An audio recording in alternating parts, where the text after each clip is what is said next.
Olá, muito boa noite para todo mundo. Com a trempe ajeitada na fogueira, o seu João Nogueira pendurou o caldeirão e pôs o feijão para ferver. E com o cheiro bom do tempero se espalhando pelo arranchamento da comitiva estradeira do Terra Viva DBO na TV, a pionata já fez a combinação de esperar a janta em folia violeira, que vai ser começada agora com a recitação da nossa prosa abrideira do dia. Depois de passar os derradeiros anos comendo pão que o cão, o rabudo, o sem feição amassou com a sua própria mão, para os companheiros e companheiras boiadeiros que ganham a vida na lida de criar becerrada, a pintada, enfim, está chegada na beira da aguada para beber água. E o caso agora é de reforçar o investimento na atividade. E se por acaso alguém se deparar com alguma dificuldade na hora de fazer o planejamento dos casamentos mais indicados para melhorar o rendimento do gado na reprodução, a recomendação é de consultar um especialista, participando aqui da nossa sessão chamada Raças e Cruzamentos, com o zootecnista Alexandre Zadra.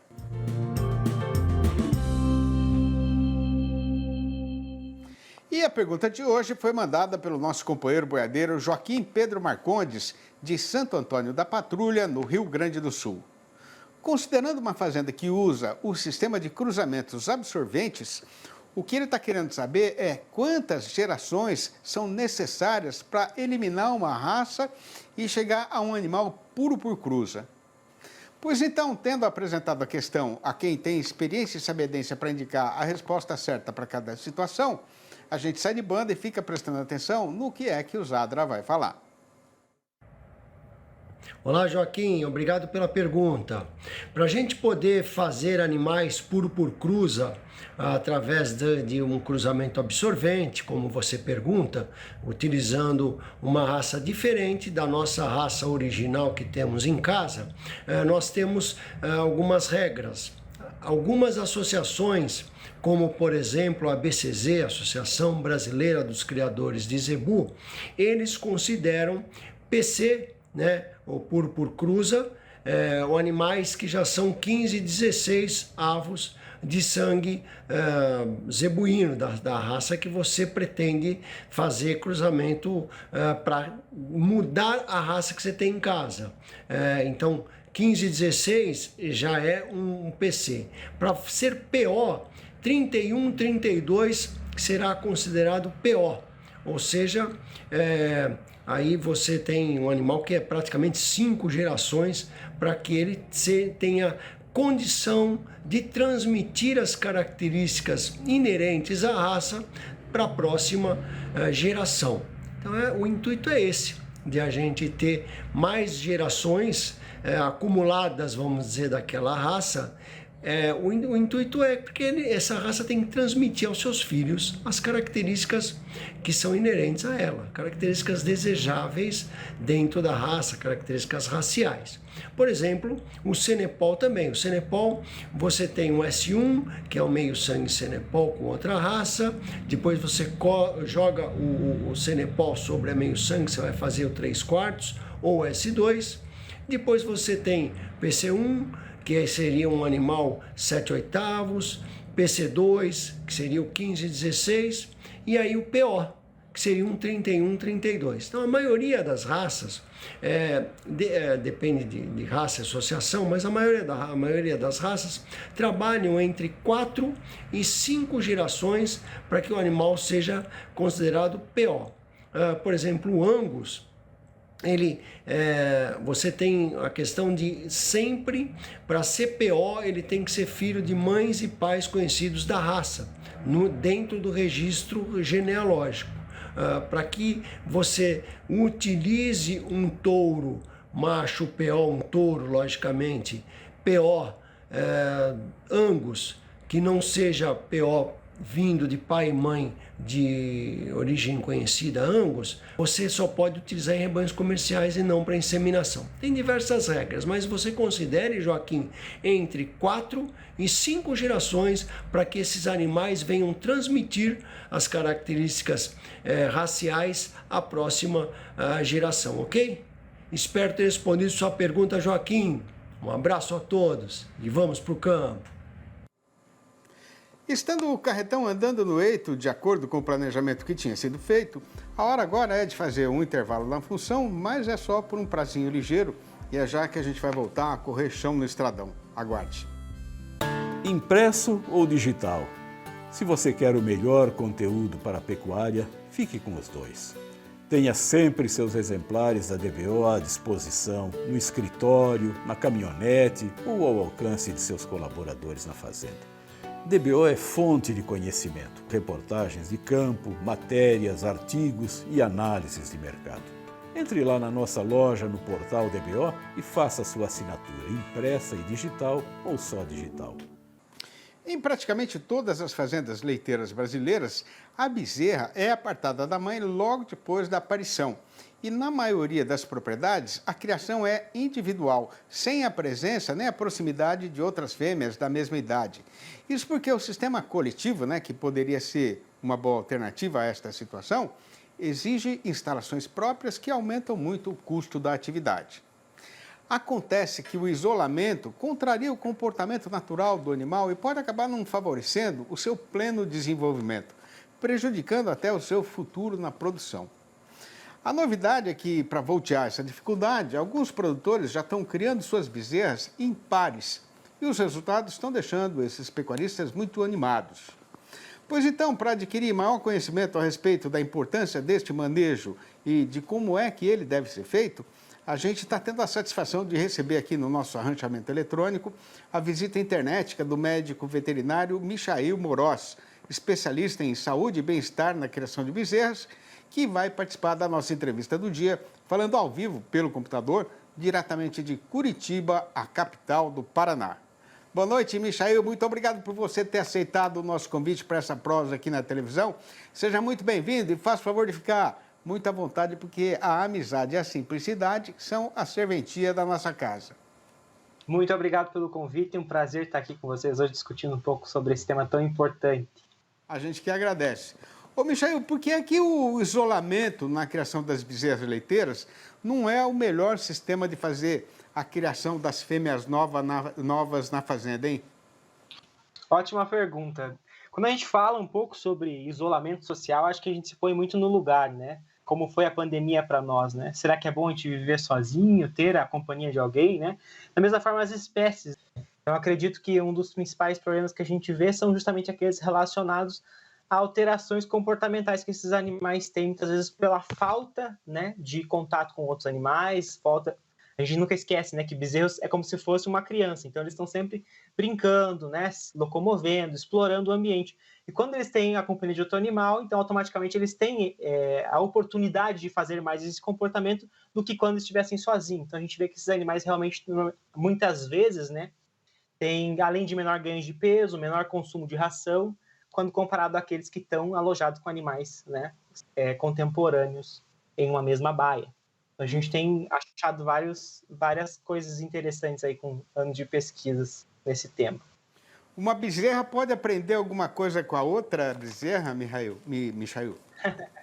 Com certeza. A gente chama isso de facilitação social. Então, enquanto uma bezerra acaba ensinando a outra, né? Então, às vezes uma vai lá tomar água, a outra não sabe muito bem onde é o coxo de água, mas ela vê a outra indo tomar água, então ela, né, automaticamente acaba aprendendo onde fica a ração, onde fica o coxo de água, onde é que fica o feno, né? Além de comportamentos, né, como brincar, que o animal acaba estimulando um ao outro, né, e consequentemente tendo um bem-estar melhor aí. Uhum. Agora, esses problemas poderiam ser evitados com o sistema de criação coletiva, Michael? Quando a gente fala de sistema de criação coletiva, nada mais é do que a gente dar oportunidade para esses animais interagirem com outros seres da mesma espécie deles, né? E não ficarem isolados. Então, com certeza isso é positivo, a gente vê vários comportamentos positivos acontecendo, como brincadeiras, exploração, enfim, esses animais são mais felizes por terem a oportunidade, né, de terem a companhia de outros, além de maior ganho de peso, maior consumo de concentrado, isso é comprovado, né? E também eles são menos estressados ao desmame. Então, quando a gente começa a desmamar esses bezerros, né, desaleitá-los, a gente vê que eles são mais flexíveis em relação a essa mudança, né? São animais mais preparados para a vida futura também. Agora, pensando só nas razões do fazendeiro, né, e não nas condições ideais para a bezerra, por que a maioria das fazendas brasileiras cria suas fêmeas novas isoladas das outras de mesma era? É questão econômica, Michael? Ótima pergunta. Um dos principais motivos que a gente vê no Brasil, a gente tem uma alta incidência de doenças na fase de criação de bezerros, né? E muitos produtores acabam isolando esses animais justamente para evitar contatos diretos, né? E transmissão de patógenos que possam causar doenças, né? A gente fez um estudo recentemente e a gente viu que, apesar, né, dessa questão, desse grande medo que a gente tem, se a fazenda faz o feijão com arroz muito bem feito, uma colostragem bem feita, um volume de dieta líquida muito bem feito, com uma ração de qualidade, né, um ambiente limpo, a gente não tem muito por que se preocupar com essa transmissão de doenças, né, se todo o feijão com arroz é muito bem feito. Além disso, né, outras questões também, que é o cuidado individualizado, né? Então, se eu tenho uma bezerra sozinha, eu consigo prestar atenção nela, né, e ver se algo aconteceu com ela ali, se o comportamento dela está diferente, se ela está doente ou não. E quando eu tenho vários animais juntos, automaticamente eu tenho que ter uma mão de obra mais treinada para conseguir identificar esses animais que estão doentes no meio do grupo ou no meio da dupla, né? Então a gente tem que ter uma atenção maior para identificá-los. Agora, Michael, como é que funciona, então, esse sistema de criação de bezerros em dupla que vocês estão falando? Joia.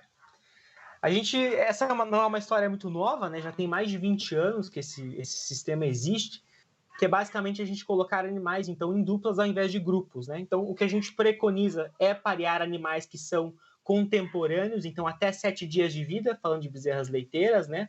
Então, no máximo 7 dias de vida entre uma e outra, e no máximo 10 quilos, né? Então, tudo isso pensando para evitar também casos de competição entre os animais, né? Onde o mais forte ou o mais pesado acabe consumindo mais leite mais concentrado, e o menor não consiga. Então, a gente tenta homogeneizar esses lotes e, criando elas em dupla, a gente tem visto, né, vários benefícios em relação ao individual, aí, como eu já falei, com maior consumo de ração, animais que são mais felizes, né, nos mostram isso através do comportamento, além também já de efeitos a longo prazo que a gente tem, né, buscado pesquisar. Esse ano nós vamos começar com uma pesquisa olhando os impactos a longo prazo disso, lá na primeira lactação, como essa vaca vai se comportar em relação à produção de leite e doenças que podem acontecer. Muito interessante.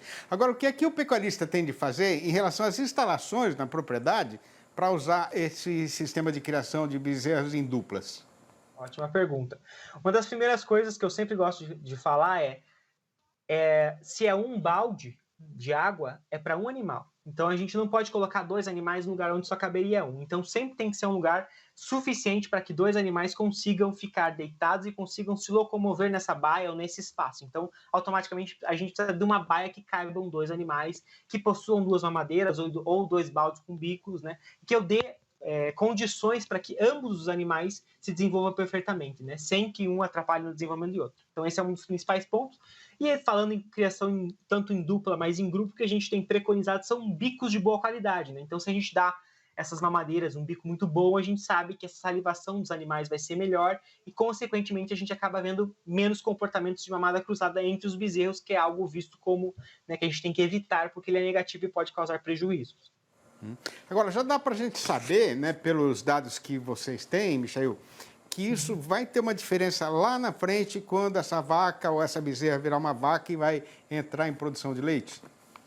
Então, essa semana começamos esse estudo, ainda estamos com umas análises para rodar, mas o que outras pesquisas ao longo do mundo todo, né, já são feitas, no Brasil é a primeira ainda, mas é que a gente já tem visto que elas são mais pesadas ao primeiro parto do que as que eram criadas individualmente, e também produzem mais leite, além de serem menos descartadas até a primeira lactação. Então, são esses primeiros achados que a gente já encontrou, e agora a gente está querendo ver com esse grupo de 140 animais que a gente vai avaliar a partir desse mês que vem agora, num estudo. Muito bom. Avisa a gente quando terminar esse estudo aí, tá, Michael? Daí a gente faz mais uma conversinha aqui para levar esse trabalho de vocês aí para o produtor de leite brasileiro, que é muito importante. Obrigado, viu, Michael, pela sua participação. E a gente aqui é parceiro, tá? Liga para a gente para prosear mais. Obrigado. Com certeza. Um abraço. Prazer te conhecer. O prazer é nosso. Grande abraço. Com o capado limpo e temperado no jeito de ser assado, falta só deixar o forno terminar de esquentar para começar essa preparação. Dá tempo, então, de fazer mais um rápido intervalo nesta nossa função novidadeira, que será retomada em instantes, para falar, então, do mercado do boi gordo, que tem hoje a seguinte manchete anunciadeira. Com o trabalhador brasileiro tendo já se despedido dos derradeiros dinheiros do salário e sendo obrigado a esperar a virada do calendário para receber o próximo pagamento, o comprador de gado já mudou o seu procedimento e voltou a correr o trecho com o facão derriçador de preço na mão. Mas o pecuarista está escorando a pressão baixista sem dificuldade, apoiado na fartura de comida de qualidade para sustentar a boiada nas invernadas. É já que o Terra Viva DBO na TV vai voltar, é só aguardar. Sabendo o custo que o caboclo tem para engordar o gado e defendendo o direito de brigar por um preço justo no mercado, a gente passa agora a dar a nossa colaboração para que ninguém fique sem a devida orientação na hora de fazer uma negociação, anunciando então a apresentação do noticiário e do nosso comentário a respeito do boi gordo e dos motivos da variação da sua cotação.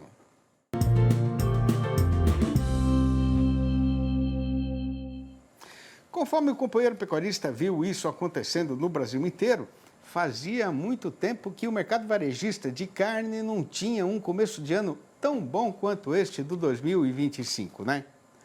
O que aconteceu foi que, de acordo com os especialistas da Scott Consultoria, ao longo do 2024 o desemprego diminuiu, a renda do trabalhador brasileiro aumentou e com o orçamento menos apertado, quando saiu o pagamento do 13º, o dinheiro deu para fazer uma festa boa no final do ano e para continuar comprando carne até um bom pedaço de janeiro, né?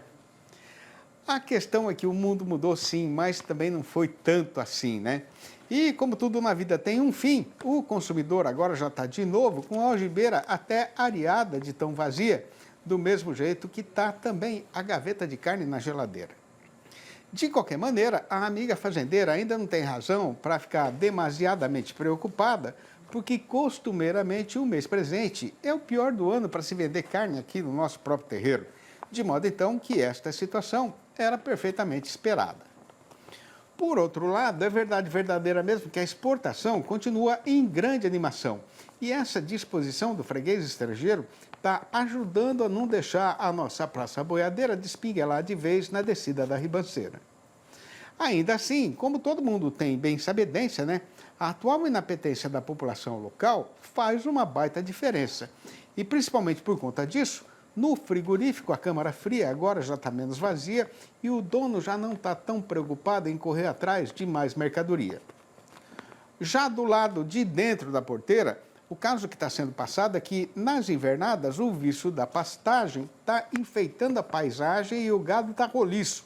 Mas o fazendeiro já não estava com pressa de fazer a negociada. E agora menos ainda, né? Depois que o comprador de boiada cismou de querer correr o trecho com o facão derriçador de preço na mão, né? Pois a recomendação é mesmo de pisar leve no chão, porque ainda demora para o trabalhador receber o próximo pagamento e também porque, com a alta nos preços no balcão do açougue, não dá para saber qual vai ser o comportamento da população.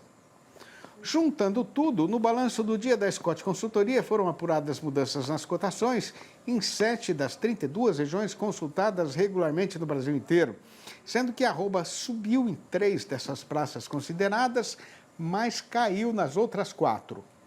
Em Dourados, no estado de Mato Grosso do Sul, a vaca foi rebaixada para R$ 292 a prazo e ainda para descontar o fundo rural. Nas Minas Gerais, um vento derrubadeiro passou quase no estado inteiro e o resultado foi que, em Belo Horizonte, a capital mineira, e também nas regiões Norte e Sul, o boi caiu para R$ 315. Já a listinha das arribadas foi encabeçada pelo Sudoeste de Mato Grosso, com o macho melhorando para R$ 319. O boi também aumentou sozinho no Norte Mato-Grossense para R$ 217. E no sul do Tocantins, o fazendeiro agora já não entrega a vaca por menos do que R$ 280. No terreiro da fazenda Três Coqueiros, o sino tocou na boca da madrugada, chamando os boiadeiros para seguir o seu destino. E quando a passarada estava fazendo a alvorada, a comitiva já estava armada e a boiada pegou então a estrada, vencendo a primeira pernada da empreitada no mesmo dia com o sol a pino. Daí para frente, a gente precisou de mais uma semana para atravessar a zona da Sorocabana e chegar aqui agora na estação, bem na hora combinada para entregar o gado e fazer a embarcação. Essas prosinhas campeiras que a gente recita aqui no fechamento da nossa apresentação, na intenção de aliviar com poesia a dureza da lida de todo dia, foram escritas pela minha própria mão, para não deixar esquecidas as coisas que eu aprendi e as belezas que eu vi desde que eu comecei a correr chão no sertão. Conforme já é da sabedência dos companheiros e companheiras que nos dão a honra de ter a sua audiência, esta nossa humilde contribuição para a preservação da verdadeira cultura sertaneja brasileira está reunida e publicada nos 4 livros da minha série Versinhos de Caipira, estes aí que estão aparecendo na fotografia. Quem quiser saber como fazer para comprar um exemplar ou logo a coleção inteira, pode ligar diretamente para o meu telefone pessoal no número 11 98 224 1807. Vou falar de novo, 11 98 224 1807. Ou mandar um e-mail para sidneymaschio@uol.com.br ou ainda achar meu nome lá no Facebook.